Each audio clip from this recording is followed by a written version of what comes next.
Yan, naglalayag na yung aming bangka. Naglalayag na. Ayan o.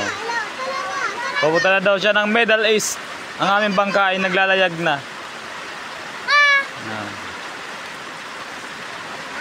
Ayan. Naglalayag na po siya o. Ay, may mga sakay na maliliit na sasakyang pandagat.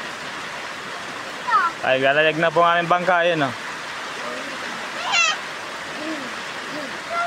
Pupunta daw siya ng Middle East.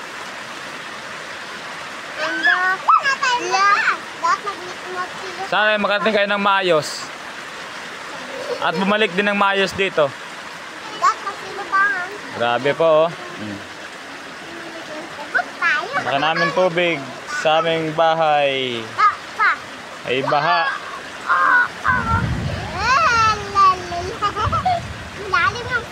Ganyan po dito pagka umuulan na malakas. Naglayag ng aming bangka oh. Ayun oh. Barko. Papa.